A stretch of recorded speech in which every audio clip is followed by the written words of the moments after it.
I'm telling you right now, SCHD just got a facelift, and it might be better than ever before. In this video, I'll be going over each of the individual holdings that were added and removed into the ETF, and I'll also be addressing the question if it's a good time to buy SCHD right now. And then towards the tail end of the video, I'll be going over what price I plan on picking up shares of SCHD. So if that sounds good with you, let's go ahead and get into it. Let's go ahead and talk about the key facts up front. So SCHD's latest reconstitution, it included 25 additions and 22 removals for 100 companies in total and a 31% portfolio turnover rate. That's historically high. And if you take a look at the sectors overview, the biggest change is evidenced in energy, going from 23.5% down to 16.3%. So it dropped by 7.1%. Why did oil and gas shrink by so much? I think it's because the index, the Dow Jones US Dividend 100 Index, it wants to reduce volatility tied to commodity cycles, which is further evidenced by dropping the materials sector exposure from 3% down to nothing. And so where did this money rotate into? Well, if you think about it, SCHD is essentially a buy the dip machine, right?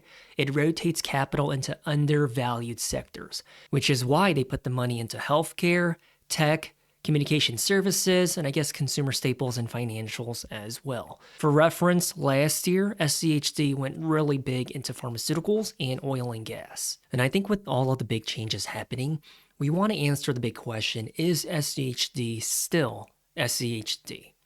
Well, SCHD, they're not chasing ultra high yield names like Zim Shipping. They're not overweighting into tech despite market pressure, because tech has historically for the past 10 years been the overperformers, and SCHD did not add a single speculative dividend initiator, someone who up until this point did not pay a dividend. Despite having a 31% portfolio turnover rate, I can conclude that SCHD is still SCHD. And something about SCHD that I really love is that they have a very strict screening criterion. It filters out the ugly companies, and for the most part, it includes good to high quality operations. There's going to be nothing in SCHD that is absolutely horrific or disgusting, because to be included into SCHD, or I guess into the Dow Jones US Dividend 100 Index, you need to at least have a decade of dividends, consistently paying that dividend every year without fail. You need to have a decent balance sheet, and your dividend growth rate needs to be juicy, your return on equity needs to be good, and your free cash flow needs to be above average. And then essentially SCHD, a 1-for-1, prioritizes the companies 1 all the way down to 100 based on how the Dow Jones US Dividend 100 Index evaluates and grades the 100 companies that were filtered in. Now, after the adjustments were made, if you take a look at the overall positions and the dividend yield they spit out, it was reduced from 3.45% down to 3.43%, which isn't the biggest drastic drop. I think that's negligible. However, the dividend growth rate, I think that's a sizable difference, going from 8.6% to 9.4%. For the dividend growth rate of 9%, that means essentially the income doubles every 8 years. That passive income, that dividend payout, to double every 8 years, sign me up. Historically, though, SCHD's dividend growth rate has been around the ballpark of 10%, for what it's worth. So now let's talk about the companies that were moved in to SCHD. Overall, you can see on your screen it's congregated into the following categories: insurance companies, private credit, and consulting firms like Booz Allen Hamilton and Accenture. But to break it down even further, let's go over the ones with the biggest weighting. And the first one's going to be UnitedHealth Group, and now they're holding number 9 based on their weighting of 3.8%. According to their document, it's 4%, but I'm sure it's in the top 10 nonetheless. Love them or hate them, they are the biggest health insurance provider here in the US. They have a wide economic moat. They're fully integrated from top to bottom. They provide the hospital, physicians, and the care clinics, but they also do the pharmacy prescription services, plus health insurance and data analytics software that almost every major hospital system uses. And if you take a look at their price action for the past 1 year, 50% into the red. Prior to that drop off, they were trading for roughly $600 a share. So I can absolutely see why SCHD, or I guess the Dow Jones US Dividend 100 Index, why they decided to buy the dip into UnitedHealth Care. Because when you think about it, right now they're going through a political headwind, but it does not change the long-term demand for healthcare services. And with an aging population, it's only going to get bigger and bigger, and their revenue, their gross sales, it's only going to increase year over year. The profitability, though, that's the big eyesore, right? It's dropping 35% year over year from 2023 to 2024, and then again by 14.7% for fiscal year 2025. And the reason being is that the cost to do business right now, it's hurting them because a lot more people are utilizing services, and instead of being reimbursed at a competitive rate, the government has put their foot down and they're paying essentially pennies to nickels. However, you can see the difference in 2020 to 2024. Under a different administration, their numbers were absolutely crushing and they were thriving. However, in the past 2 years, it's not been a good business environment for them. Hop on over to the dividends tab at 3.4% dividend yield, payout ratio is 66%, and the growth rate is 5%. I can see why they made it through and why they're included into SCHD. Moving on to the next one, let's also talk about Abbott Laboratories. Now, this one's on my personal watch list. It's a medical device and health products business that used to be a part of AbbVie, the pharmaceutical giant. They sell baby formula, glucose monitors, and artificial heart accessories. Essentially, they're a big competitor to Edwards Lifesciences and Medtronic. And if you take a look at their price action for the past 1 year, they've also been on a sell-off where previously they used to flirt with about $140 a share. Now they're lucky to be around $103, $102, depending on when you watch this video. Hop on over to their dividend tab, 65% payout ratio for the 2.4% dividend yield, growing their dividend for the past 54 years consecutively through all of the setbacks, recessions, and catastrophic headlines. 54 years in face of it all. 7% dividend growth rate. I can absolutely see why this company has been finally included into SCHD. And the next major company to be included into SCHD, between you and me, I love to see one of my core positions, a consumer staple giant, Procter Gamble, ticker symbol PG, finally get the invite to join SCHD's cult. They essentially have a toll booth on our everyday essentials, including laundry detergent, soap, toothpaste, shampoo, and everything else. It's not a sexy business by any means. However, it's a high-quality compounder. Because if you only factor in the share price appreciation, 8,200% since their inception on the stock market back in, 1970. If you bake in the dividends as well, that number would be a lot higher. Matter of fact, jump on over to the dividends tab. This company has been increasing their dividend payout for 70 years in a row, and I doubt that you're older than that. So they've been growing it longer than you've been alive. For the most part, YouTube analytics tells me that the average viewer on this channel is about 57 years old, and you're a male, and you reside in the United States, Canada, Germany, or Singapore. A 3% dividend yield rounding up, and a dividend growth rate of 5%. As long as this number is at the historical rate of inflation of 3% or higher, sign me up. Across the board, everything here is a green flag, especially the sustainability and health of the dividend. 62% for a very mature, established business enterprise, really good. Because usually a company that is this old, with this much of a history, 70 years of consistent growth, this number could be as high as 80-85%, and that would still be a green flag. But to be in that 62% ballpark number, you love to see it. Changing gears a bit, a tech company that was also implemented into SCHD is Qualcomm, ticker symbol QCOM. Holistically, taking everything into account, I'm not in love with this one. Look, Qualcomm, they used to generate a lot of revenue from making chips for Apple iPhones exclusively, but in the past 5 years or so, Apple has decided to make it themselves instead of relying on Qualcomm, Skyworks Solutions, and other chip makers. So basically, Qualcomm, their biggest revenue growth driver are the Chinese smartphone manufacturers, but also with Samsung. But if you take a look at what's happening with Samsung, even the Korean conglomerate, they're starting to utilize their own in-house chips instead of utilizing Qualcomm. But that's the beauty of SCHD, because in about a year, I almost guarantee that Qualcomm's going to be removed from this party. However, their dividend profile for a tech company, it's pretty juicy. 23 years of growth, 2.8% dividend yield, 4.7% dividend growth rate.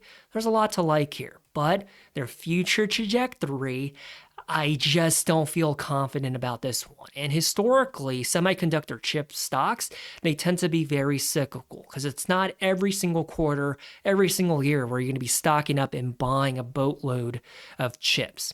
It really depends on the market cycle. However, with the development of data centers, it's kind of disorienting the industry as a whole. But if you take a look at the maximum timeline, you can see there's natural highs and lows baked in for a semiconductor chip maker. And the unfortunate reality is going forward in the next 10 to 20 years, losing their biggest customers in Apple and Samsung, and then soon enough, I guarantee Xiaomi and the other Chinese smartphone makers, they'll probably start making their own chips as well. So for Qualcomm, I feel bearish. And another company invited into SCHD is Automatic Data Processing, otherwise better known as ADP. Now, if you're a large cap company, you're most likely utilizing ADP for your payroll services, for your thousands of employees. I would put them in the same bucket as Intuit, as a very strong and capable Tier 4 SaaS software operation. But after looking into the payroll stocks a few weeks back for my own personal research, I decided not to buy into them. They essentially were roughly $330 a share, but they've just been dropping every single week without fail since then. So a few weeks ago, I was like, is it a good time to buy into them? My conclusion, no. And the reason being is that payroll volumes fall when employment falls. And the bigger driver is the political friction around ADP's job growth numbers. The current party in power, they really do not like ADP. Because if they post numbers and statistics that aren't highlighting their growth endeavors, they want nothing to do with it. And so the current party in power, they even discredit the ADP reports. So much like UnitedHealth, I think ADP is high quality, but they're in a very, very sticky situation in the short term, at least until 2028, or if the current administration starts to like them once again. But their dividend profile for a tech company, again, very fantastic and attractive. There's a lot to like here. A 10% dividend growth rate, that is absurd. And as we jump on back over to the SCHD Reconstitution document, overall, I think it makes a ton of sense as to why they're jumping into these positions, into these specific sectors, because all of them are really beaten up right now despite fantastic financials and fundamentals. Any one of them should have pretty good numbers. Macy's, it blows my mind, but their turnaround and rebound story is almost comical. They're essentially pivoting away from just being a department store into being a discount luxury store that's specifically trying to cater towards high-income earners. Where else are you going to buy a Louis Vuitton or Versace or Gucci? And so their strategy time and time again is to buy the dip into high-quality businesses when their numbers and financials are still outstanding, because eventually in due time, I think it pays out for them. Obviously not 100% of the time. Sometimes their holdings are dead weight. They just turn out to be a nasty investment and then they get cut loose the following year. But for the most part, I think they do tend to be successful, just like how oil and gas and pharmaceuticals last year had a huge run up. And so my takeaway is that they're betting on healthcare and tech for the next 12 months, if that makes sense. And then I guess we can also throw in the financials, which there's a lot of insurance players here. And so reason number 705 as to why I love SCHD so much, fundamentally, SCHD invests like it's Warren Buffett. They buy high quality when it's on a discount, when it's undervalued. Because even a great company or a stock can be a bad investment if you overpay for it. When they're trading for a fat PE ratio, such as a 200 or a 300, they like to buy high quality when it's bloody red with panic surrounding it and a margin of safety baked in. And that's what I really love about SCHD. That's one aspect about my investing philosophy that they encapsulate into their holdings. Speaking of which, after spending a week looking at the Reconstitution, I wanted to highlight one of them. Stock number 14, ticker symbol ORI, Old Republic International Corporation. Says financials, but they're basically operating in the insurance space. Take a look at their dividend profile. Now, between you and me, this is a company that has crossed my radar multiple times in the various earnings weeks, but I never bothered to tune into them or to take a deeper look at what they actually were. But on surface level, it's pretty juicy. Their forward trading multiple is a 12 if we round up. Their top line is increasing by 7% year over year. Their bottom line per share is increasing by 14.8% year over year. Year to date, negative 14%. Jump on over to the dividends tab and 9% dividend yield. And the growth rate is 19.5%. And they've been growing that dividend for the past 46 years. Yes, friends and family, this is a qualified dividend payout because it's a normal insurance company. And you might say, hey, wait, hold on there, Buster. The payout ratio is 99%.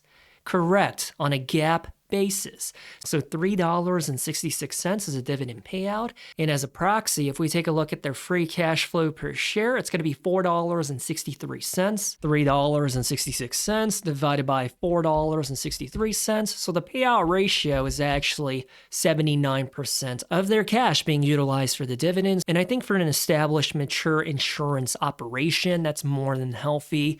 This is a company that is going straight on my watch list because I had no idea that they were such a high quality dividend compounder with cheese. I mean, for the past 5 years, share price appreciation alone, 77%. But friends and family, this is why I do dividend growth investing. If you factor in the dividends, because that also is an ingredient of performance, right? The CAGR also takes into account the dividends paid out.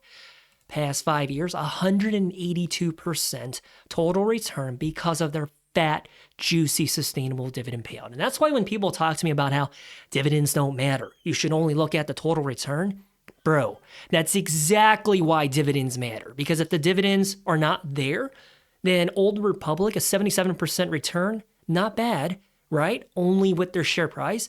But those dividends is what makes it a very juicy, a sweet dividend compounder with cheese. Now, changing topics, let's talk about what moved out of SCHD. First and foremost, as you can see on your screen, the dividend cutters that are running into headwinds, they have been eliminated, such as Whirlpool because of tariffs, Lyondell, Carter's Baby's Clothes. They're all gone. If you cut the dividend, SCHD with no hesitation will get rid of you. Now on the flip side of that, what kind of puzzles me is that they added Abbott, but they deleted AbbVie.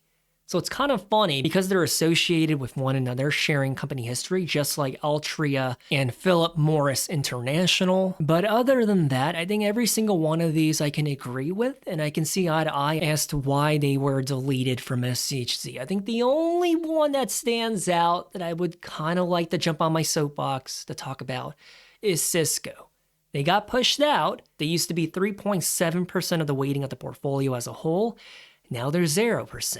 And that's because when you take a look at what happened to Cisco in the past 1 year, zoom back right there, they're up 30% into the green with just the share price appreciation. Plus, if you bake in the dividends of a 2% dividend yield, it should be a little bit higher. But the point that I'm trying to make is that the whole philosophy behind the Dow Jones US Dividend 100 Index is to buy low and to sell high. So last year, when they had their reconstitution, Cisco, they were probably around like what, $58, $57 a share.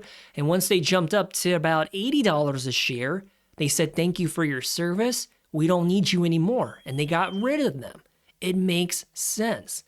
Now, on a personal level, Cisco is one of my core holdings that's benefiting from the data center boom. And for the time being, I'm personally not going to sell out of them. At least not yet. And then I wanted to circle back to energy, also known as oil and gas, what's happening with it. As we learned earlier, we're seeing a pretty big drop from 23.5% down to 16.3% after the shakeup. And I think it really highlights how selective this fund is. Because of that 25% sector cap, meaning unlike other index funds out there, SCHD, they can't go 100% into tech or 100% into anything. No one sector can have more than 25%. So as a result, SCHD, they're forced to be picky. And when I say SCHD, I'm also talking about the Dow Jones US Dividend 100 Index because they're the ones who are actually doing it, and SCHD is just a one for one. Keep that in mind. As a consequence, SCHD, they can only keep the best of the best in the portfolio within a sector.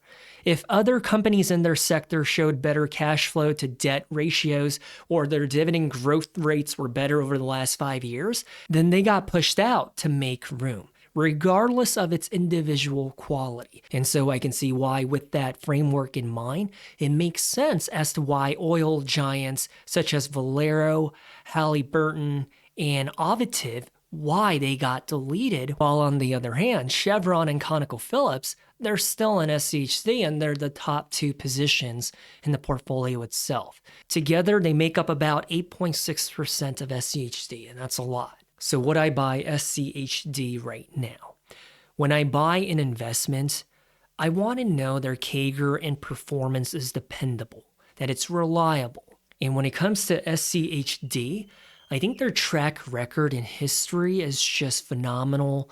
And for a lack of better words, running off at 3 hours of sleep, my apologies, I think they're beautiful.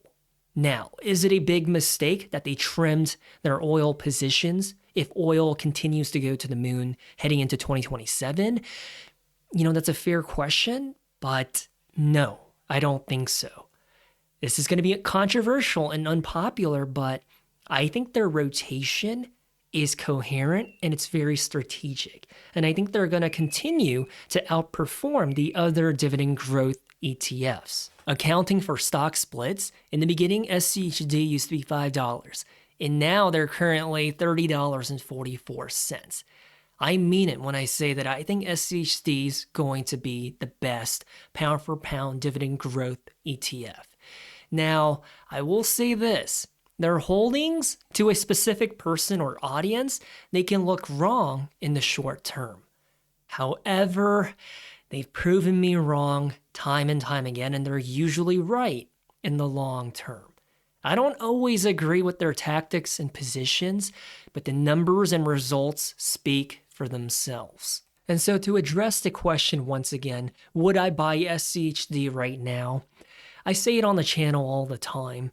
I truly, no exaggeration, I envy the folks that can systematically dollar cost average into their portfolio every 2 weeks or whatever cadence they've got going on without any thinking or stressing or whatever's going on.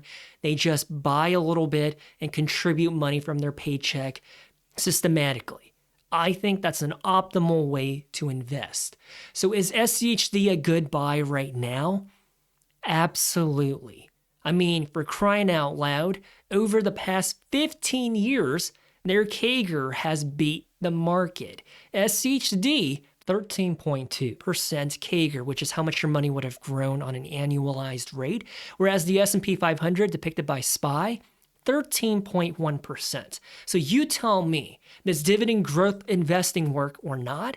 I would say the evidence points to an overwhelmingly yes of an answer For full transparency, unfortunately, I only have a limited amount of income, so I can't just dollar cost average systematically every 2 weeks or every week or what have you. Especially taking into account I'm a stay-at-home dad raising my first baby, and I only make about $200 to $250 on YouTube a month, so I need to maximize my total return. And that's why I always time my buys and only scoop up shares on red days or when the stock or business operation in question is undervalued. Now, don't get me wrong. I'm always buying stocks regardless of who the president in the office is or what's happening in the world. I'm always buying. But I absolutely time the market on when I decide to buy shares for a specific ETF or stock. I don't just systematically buy SCHD. I buy into a little bit here or there across the various positions in my portfolio, which is a perfect segue into the next topic. As for what price I plan to dollar cost average, if we zoom back 15 years, you can take a look at SCHD's dividend yield goes up and down depending on their share price. Right? So what I like to do is take a look at SCHD's 10-year dividend yield average, which is 3.44%. Now, this is really crazy, but if you take a look at their dividend yield right now, it's also 3.44%. Depending on when you watch this, it could be a little higher or a little lower, but it's still in that same ballpark. Personally, I like to buy shares of SCHD when that dividend yield goes above 4% because that usually signals the share price is going through a pullback or a correction. If it goes above to like 5% like it did last year, that's when I went really big into SCHD. I think I bought like $2,000 worth of SCHD, and it's been one of my better positions in the past 12 months. And so for me personally, I'm not going to buy into SCHD as their dividend yield gets smaller and smaller because the share price is getting inflated with all of the money that's rotating into value stocks. But again, I want to emphasize that's what I'm doing. I'm not trying to encourage or recommend or tell anyone else what to do with your money. If you want a dollar cost average into them because your timeline horizon is like 10, 20, 30 years, I think you're going to be more than happy. Right? I think SCHD, I truly think they're going to continue to compound at a rate of 13% year over year. And there's nothing wrong with buying into them right now. But for someone like me with very limited W-2 income coming in, as a follower of Warren Buffett and someone that truly tries to live out value investing, I don't think SCHD is the best deal on the market right now. In my personal opinion, I think that's Microsoft, and I think Meta can be a part of that conversation as well. I could be wrong, but that's just what I'm thinking, and that's where my money's rotating into next. So my question to you guys is, do you think SCHD upgraded or downgraded itself this year after the reconstitution? Let me know by commenting down below, because I'll give you my input. I think SCHD, it's kind of like that old faithful Toyota engine that just drives 500, 700,000 miles on the odometer and it just keeps going. It's dependable, it's tried and true, battle tested. Just put my money into SCHD, look back 10, 20 years from now, and I'll be a very happy camper. Matter of fact, if I ever win the lottery, I already know exactly what I'm going to be doing, and it involves SCHD. So now that you've finished gathering your thoughts about SCHD's new reconstitution, you should watch my next video about how I would turn lottery money into lifelong dividend income. And before I get out of here, stay safe, good luck in the stock market, I love you guys, and I'll talk to you next time. See ya.